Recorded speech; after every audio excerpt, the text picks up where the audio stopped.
Hello. I thought that I would read you this nice new book. It's called Halloween Night, and it's really quite cute. Halloween Night. 'Twas Halloween night, and all through the house every creature was stirring, even the mouse. The walls were aflutter with little brown bats, while hordes of black spiders crept out of the cracks. By the fire in the kitchen, the witch stirred her brew. To make it more smelly, she even threw in a shoe. Stiff-legged zombies awoke from the dead as moth-eaten mummies arose from their beds. The pumpkins all grinned with ghoulish delight as little green creepies made treats for the night. To each party bag they dropped 4 crunchy legs, a handful of grubs, and 8 rotten eggs. The ghost in the parlor played softly off key as a bevy of banshees served gold moldy tea. Ogre and Olaf set up the buffet with fresh pickled bugs in the soup of the day. When up on the gable the ravens appeared, ready to cry when the tricksters drew near. Here are the ravens. And just as the moon shed light on the path, the witch and her ravens heard somebody laugh, and tiny moths drawn to the flame, the tricksters appeared at the end of the lane. Can you see them right here? Right there. A witch, a toad, a ghost, and a bat, a vampire, a mummy, and a yellow-eyed cat, a fairy, a ghoul, and a plump little rat. Quick! Cried the witch, they're coming this way. Take the pot off the fire, unveil the buffet. Here they come.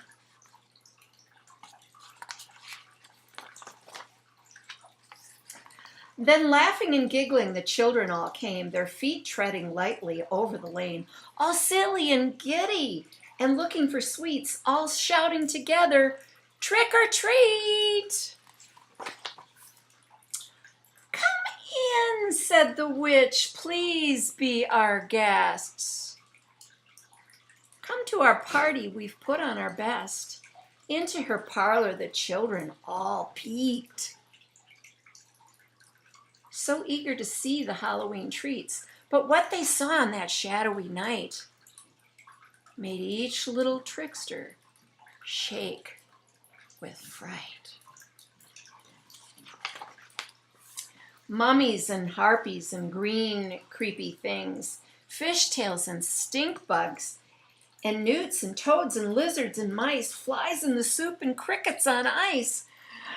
A ghost in the parlor, bats in the den, the witch's pet monster outside of his pen, an ogre and Olaf and all of their friends.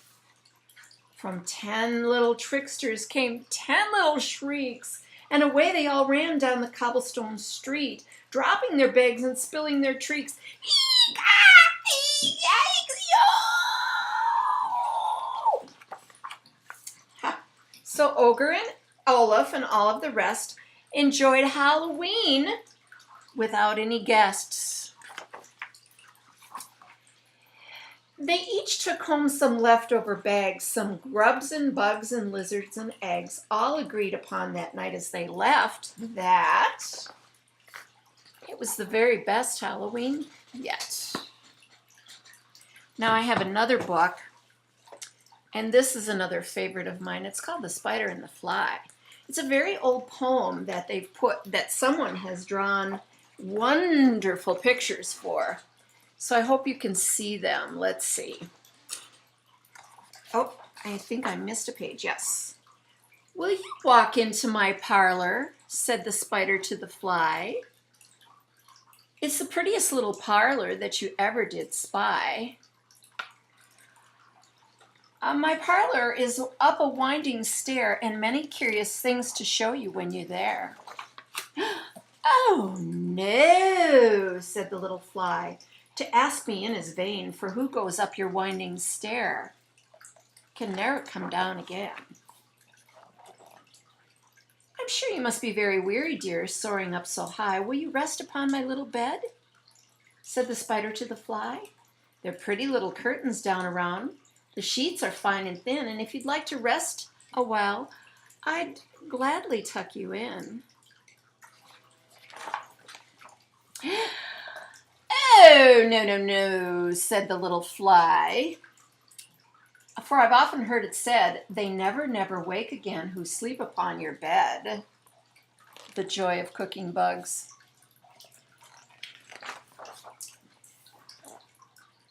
Said the cunning spider to the fly, dear friend, what can I do to prove warm affection I've always felt for you? I have within my pantry good store of all that's nice. I'm sure you're very welcome. Would you please to take a slice? Look at that nasty spider. Oh, no, no, no, said the little fly. Kind sir, that cannot be, for I've heard what's in your pantry, and I do not wish to see. Oh, sweet creature, said the fly, you're witty and you're wise.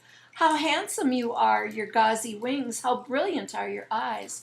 I have a little looking glass upon my parlor shelf. If you'd step in one moment, dear, you shall behold yourself.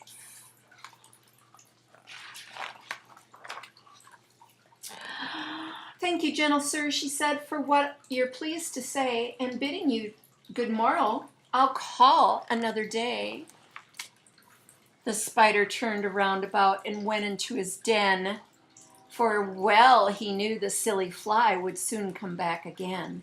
So he wove a subtle web in the little corner sly, and set his table ready to dine upon the fly. Then he came out his door again, and merrily did sing, Come hither, hither, pretty fly, with the pearl and silver wing. Your robes are green and purple, and it's a crest upon your head. Your eyes are like the diamond bright, but mine are dull as lead. Alas, how very soon the silly little fly, hearing his wily flattering words, came slowly flitting by.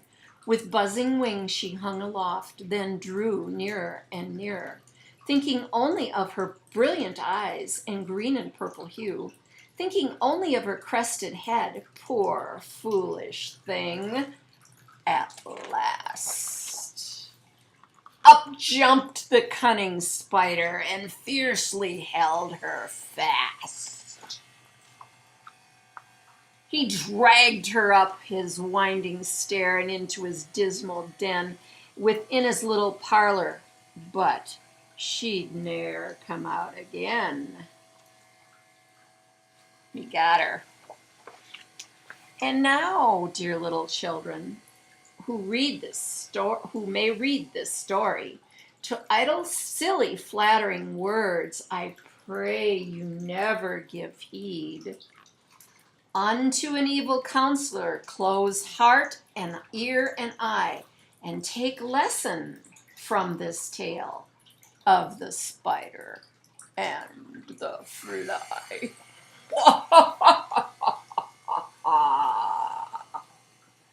Well, I hope you have a good Halloween. Bye.